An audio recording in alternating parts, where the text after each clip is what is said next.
Nací en Reposo, un corregimiento cerca de aquí de Buenaventura.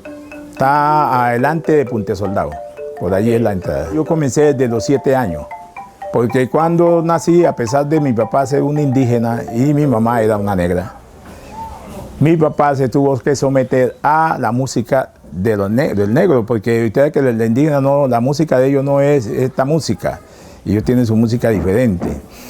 Pero mi papá sí lo hizo porque pues estaba ya al lado de los negros, mi tío, músico y todo eso, entonces quiso comprar una marimba. Y en verdad la compró antes de yo nacer, a un señor Eugenio Montaño, de Guapi, pero radicado en Reposo también, trabajando esos instrumentos. Entonces mi papá le fue y le compró esa marimba. Cuando nací la marimba ya estaba. Luego, cuando ya tuve ya la edad donde ya yo podía vender con el taco, yo me paraba al lado de mi papá a verlo tocar. Y muchas veces le pedía los tacos para yo hacerle el bajo, el bordón. A los 14 años ya comencé a ejecutar más la marimba, a quererla más. Porque eso hay que un sentido de querer mucho el instrumento para poder uno concentrarse como todo. Si usted quiere aprender a tocar guitarra, tiene que comprarla y tenerla y comenzar a ejecutarla. Llama marimba, construida en chonta, y todo lo que ven es de material del monte. Nosotros no hemos tenido que utilizarle al mundo nada de lo que ellos venden a nivel internacional o nacional, porque nosotros este instrumento lo hacemos sonar solamente con madera del monte. Esa es la dicha que tenemos. Los viejos anteriores, ellos le aplicaban a ese instrumento para que primero diera buen sonido, y especialmente lo primero era el secamiento del material. Es por eso que yo me he quedado con esa experiencia del secamiento. El secamiento es la garantía de un instrumento, de una marimba buena. Porque mire que ellos, el material lo sacaban de la montaña, el corte del material tiene que serlo en menguante, porque en luna afecta toda clase de materiales aquí en este Pacífico. Entonces, si se da una chonta, que es un material que se puede decir que es un carbón, hierro, que no, pero le afecta, porque ella tiene por dentro una pulpa que en veces en la que lo sacan en el monte le queda esa pulpa todavía, y eso comienza la bromita a afectarla.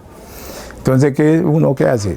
En menguante, pues hay la posibilidad y toda la seguridad que ese material no va a tener problemas. En ese tiempo de que se corta la chonta, hay que mirar qué agua tenemos. No solamente la luna, tenemos que mirar si estamos en quiebra o estamos en agua de puja. Estamos en un Pacífico de agua, de lluvia, ya, de mucha lluvia. Y segundo, tenemos que la marea no sube y baja. Entonces, cuando la marea está alta, se mete a todos los esteros, rodea todas estas montañas, agua dulce, todo eso queda ya en el agua. Esa palma se alimenta como nosotros mismos, tomando agua. Si no tomamos agua, pues los debilitamos y no tenemos la forma de andar. Entonces, es por eso que hay que saber, si nosotros vamos a cortarla en menguante, no se puede cortar en luna. Luego tenemos que dejar que la marea baje hasta media marea de vaciante. Media. Usted está en la quebrada ya, está la palma ahí, usted mira que hasta la media vaciante, cortó la palma. Esa palma, cuando la marea está subiendo, se impulsa, se coge un aire por dentro. Entonces, ¿por qué cuando la marea está en media vaciante? Porque ya va saliendo el aire. Va saliendo el aire. Y ya la palma tiene mucha garantía de que no se le va a dañar una tira. Esa palma se le saca la corteza que tiene por encima. Se le saca la pulpa a esa tira por encima, hasta que quede la chonta nomás, la negrita, o bueno, ya, que quede, vea, aquí como está. Que no quede con... Esto tenía una pulpa aquí, de este alto más o menos. Entonces todo eso se le saca. Y por acá la corteza y se le saca. Después que ya esté esta chonta en esta condición, ellos no se está usando ahora. Ellos, los viejos anteriores, la metían a la marea, allá, al río, en el paso en donde se amarraban las canoas. Las casas ya siempre eran centradas por los ríos, ¿no? Que crecían y todo eso. Entonces, pero allá en el paso se llamaban las piedras, que la peña, que vaina, entonces allá, pum, la metían allá en la tierra. Un mes allá. Todos los días se bajaban a ver si la chonta no se le había llevado la agua cuando crecía. Ahí está. Lo hacían ¿por qué? Porque después que la sacaban de allá, la palma la metían a babar. Ella suelta una baba.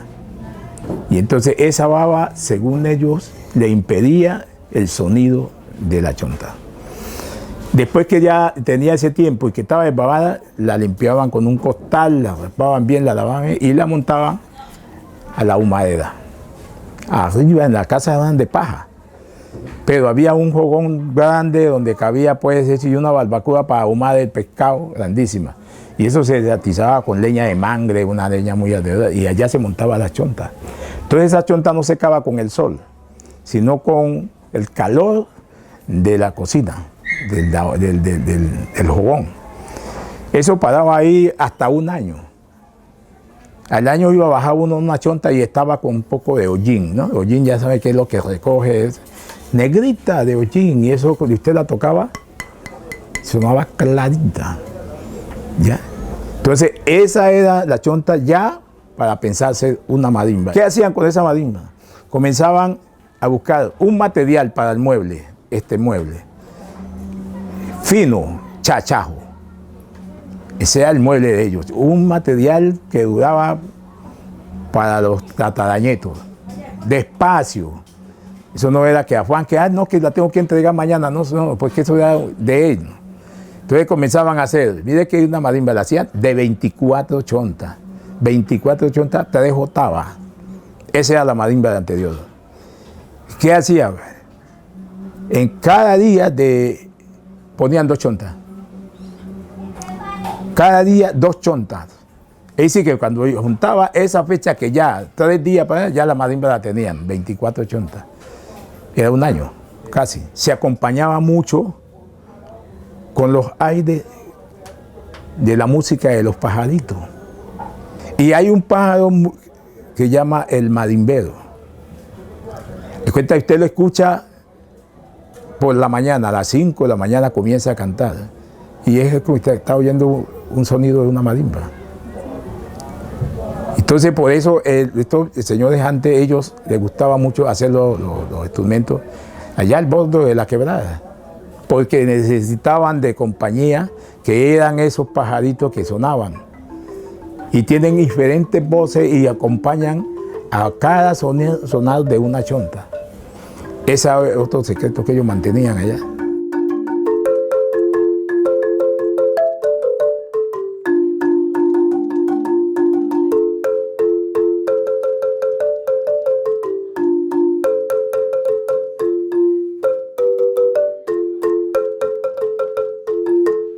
Toda la juventud que ha aprendido ahora no sabe hacer una marimba a oído.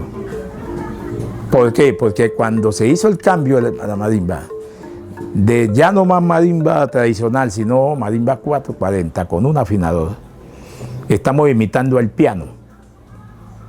El piano, todas las blancas que tiene el piano, menos las negras, son sostenidos y bemoles, pero las blancas son natural. Esas blancas del piano son las que estamos coordinando la marimba. Si queremos una marimba que iguale al piano, tenemos que armar acá otra, que se llama cromática. Le hacemos otra marimba allá y en esa marimba allá van todos los sostenidos, las negras que lleva el piano, todas se montan allá. Entonces ya toca un tipo profesional de un conservatorio, esa marimba es de conservatorio. Esa marimba que estamos haciendo, por lo menos, yo hago de las dos. Yo no he perdido mi sentido de mi marimba tradicional. Aquí tengo mi marimba tradicional. Con esa gané el año pasado en el Petronio Álvarez como mejor intérprete de marimba, con esa diatónica. Pero ya toda la juventud está tocando con la marimba 440, porque tiene un sonido más allegado al piano, y se puede sacar unos temas diferentes, se puede hacer función con el clarinete, con el mismo piano, con un saxo, ¿ya? Con una guitarra, se puede hacer función con esa marimba. Pero mire que es muy espectacular, como dice este man de la propaganda, pero estamos echando atrás lo tradicional. Que lo tradicional es la marimba que tocaron nuestros abuelos. Esa marimba que no se puede perder y no se puede olvidar. ¿Y qué pasa? Que como los muchachos ya comenzaron a oír este sonar de marimba en una forma más avanzada, ya ellos oyen una marimba y se dice que está desafinada y no tocan con ella. Ah, no, esa marimba está desafinada. Entonces, eso es uno de los puntos que hay que venir hablando muchísimo en diferentes sectores, donde hagan las escuelas, los colegios, donde se pueda, en el banco, cuando ya esté funcionando, hablar respecto a esa marimba tradicional, a esa marimba que no es que esté desafinada, sino que es una marimba que se apropió nuestros abuelos con ella y ellos con eso se divertían, y es la marimba de nuestra costa pacífica. Tenía otra fórmula que ellos decían que era que había que acompañarse mucho con el duende, que había que pedirle al duende que le colaborara, que le ayudara para también hacer una afinación muy clara a oído. El duende era muy importante para también la ejecución de la marimba, para que el duende que fuera al sitio donde uno estaba y que lo acompañara a la música. Pero tenía que tener mucha resistencia a la persona para que aguantara, porque el duende es muy juguetón.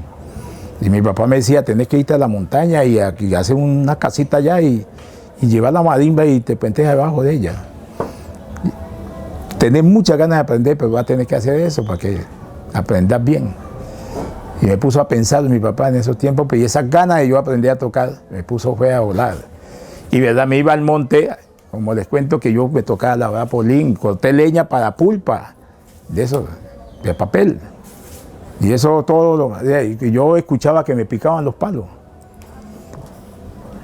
Y yo salía y le decía a papá, me están picando un palo, ¿qué será? Me dijo, no, es el duende que te quiere enseñar a tocar. Vos tenés mucha gana. Y ya, pero, ay, me dijo, usted tiene que irte al monte. Y yo me puse a pensar eso. Y no lo hice, pero lo hice en la casa. La casa de mi papá era un tambo, ¿no? Tambo quiere decir una casa grande que tenía 24 metros de largo por 8 de frente, de paja. El petate era lo que utilizaba uno en ese tiempo para acostarse, para dormir. El petate lo acerqué a la marimba y me acosté ahí.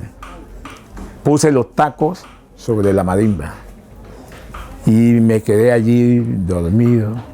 Cuando por allí tipo 12 de la noche, me dio pesadilla, pero vi a alguien que subió por la escala y llegó hasta la marimba. Caminó viéndolo, pero no me podía mover. Una pesadilla que me quedé ahí, pero lo estaba viendo y todo eso. Cogió la marimba, los tacos y pum, pum, comenzó a tocar. Sabroso, comenzó a tocar. Yo estoy escuchando todo allí, acostado. Después que ya hizo todo su ejercicio en la marimba, soltó los tacos, los tiró allí y se bajó. Apenas se bajó de la casa y desperté.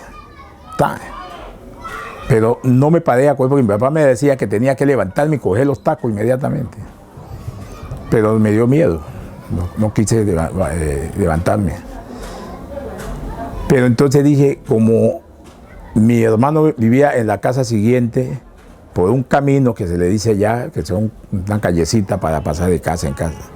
Él a las 3 de la mañana, mi hermano siempre se iba a la montaña a trabajar, pero no dejaba de no pasar para saludar a mi papá, como había amanecido.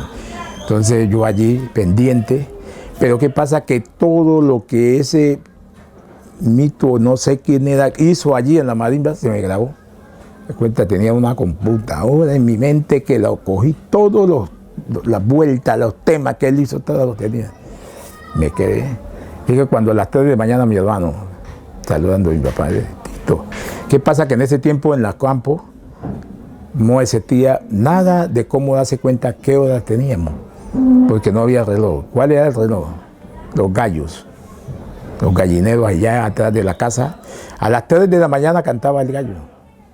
Me cuenta que a esa hora se iba toda clase de imágenes raras que anduvieran por la noche. en el primer canto a las 3 de la mañana con la voz del gallo. Me levanté y comencé a tocar. Y mi papá me dijo, ¿por qué vas a tocar a esta hora? Dije, no, es que supiera como yo estoy, es que me han dicho, no sé cómo hago para yo aprender a tocar, papá, y a esta hora estoy con todo el sentido que me dijo, bueno, está bien. Comencé a tocar y comencé a imitar esos temas que esa imagen había hecho ahí. La tenía todo en la cabeza. Y comencé a tocar. Bueno, entonces todo ese tiempo que tuve, durante la etapa que tuve los conocimientos del mito para allá, comencé a desarrollar la música. Y comencé ya a encontrarme muchas veces con mis tíos, o ellos iban a la casa de mi papá a tocar, y yo les decía, no voy a bordonear más, voy a coger la prima. Y me dijo, ¿por qué? ¿Y cómo? ¿Usted no sabe allá, mijo? ¿Cuál bordón acá? Y yo, no, ensayemos. Entonces yo cogí ahí de palo, y pam, le da la vuelta y me dijo, ¿qué pasó? ¿Usted qué aprendió? Dije, no, pues mirándolo a ustedes. Mirando a ustedes que yo iba aprendiendo, y eso que lo tengo es que tengo que superarlo, le decía a mi tío, lo voy a superar.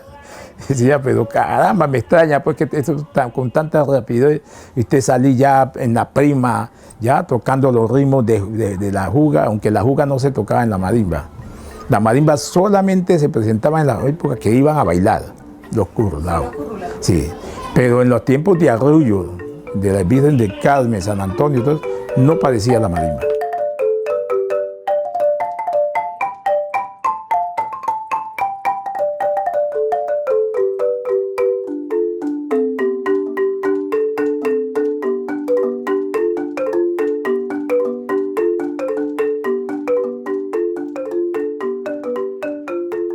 Allá cuando hacían la fiesta, venían a prestarme de mi papá.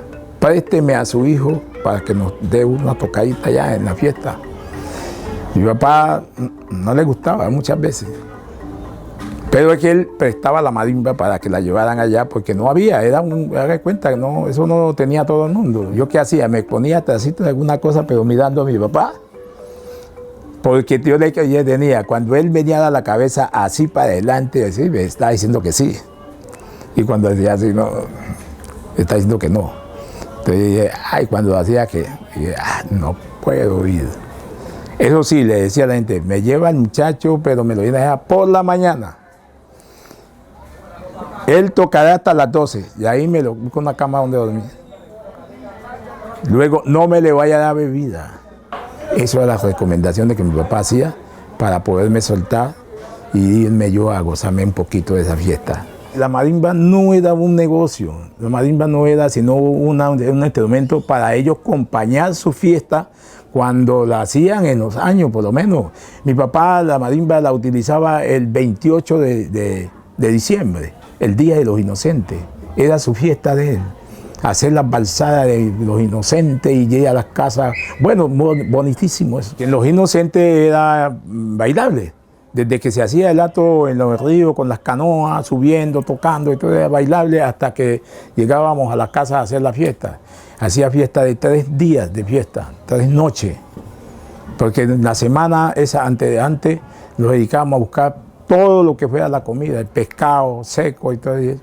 Y dan unas pailas así puestas allá en la pampa, cocidas, y eso la gente en una hoja de marano, toda esa comida y vamos a bailar, y sigue la fiesta. Entonces no había necesidad que la gente tenía que ir a su casa, no, comían ahí. En esa edad se habían fiesteros. Y si usted era fiestera de los inocentes, ya era fiestero de los inocentes, fiestero, yo fiestero, entonces cada uno portaba para que esa fiesta tuviera sus 3 días de preparación sin que la gente tuviera que irse, coger canaleta y irse arriba a comer, no, ahí, y eche trago y eche baile. Esos sí eran currulados, zapateados, donde ponían a echar polvo el piso de los zapateos que hacían. Casi toda la música del Pacífico ha sido de creación, ¿no? De que la gente, a medida de que va, o un caso, para que haya pasado un caso leve, cualquier cosa, saca una canción.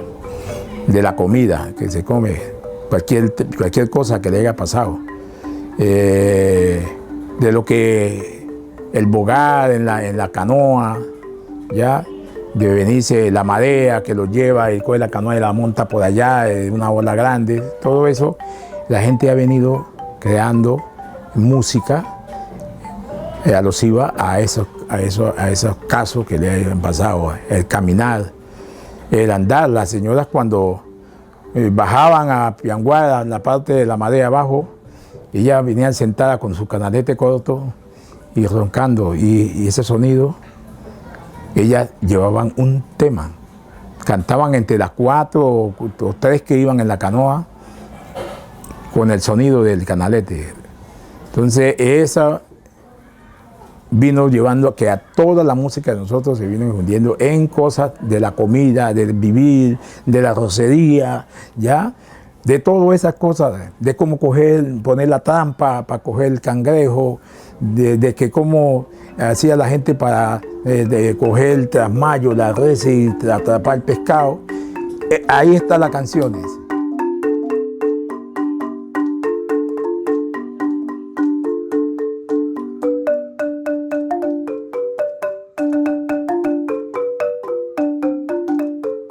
Con el banco tengo una amistad de muchos tiempos, de muchos años con el banco, desde que ellos comenzaron con la biblioteca, y cuando se necesitaban marimbas pequeñas para alguna parte, me recuerdo que un maletín instrumental que me mandaron, ahí teníamos que empacar unas marimbas para despacharlas para diferentes bancos de la República de Colombia. Yo hice todas esas marimbas, es decir, que he tenido un acercamiento con el banco. Allí los que han llegado han pensado en Buenaventura, pensando que Buenaventura tiene que, de todos esos temas que he hablado, que ha habido dificultades con la juventud, como no entrar directamente a nuestra música tradicional, sino comenzar ahora a avanzar con él. El banco ha estado siempre al frente, tratando de que se llegue a la parte nata, a la parte que tiene que ver con lo tradicional. Lo que están pensando en estos momentos hacer en Buenaventura a través del banco es lo que Buenaventura está esperando, que no lo ha pensado otra entidad. Es ahí donde el banco está llegando a que haya participación de, como hemos venido hablando, de mucha juventud y adultos mayores que no tienen cómo conseguirse un instrumento, que les gusta mucho, pero no lo pueden tener en su casa. Pero si hay una parte donde ellos pueden practicar, tocar sin problema, me parece que es lo más bello que puede haber.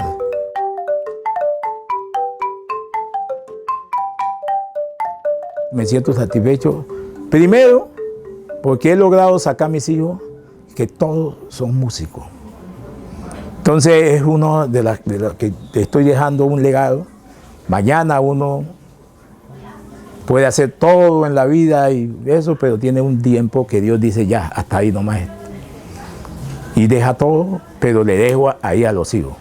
Ahí quedan ellos para que les sigan enseñando a sus compañeros jóvenes y a sus hijos que ellos van teniendo. Para que no se pierda la tradición, tenemos que hacerlo así. Porque si no lo hacemos así, pues en verdad tuvimos a punto de desaparecer la marimba en unos tiempos, que la marimba no se escuchaba.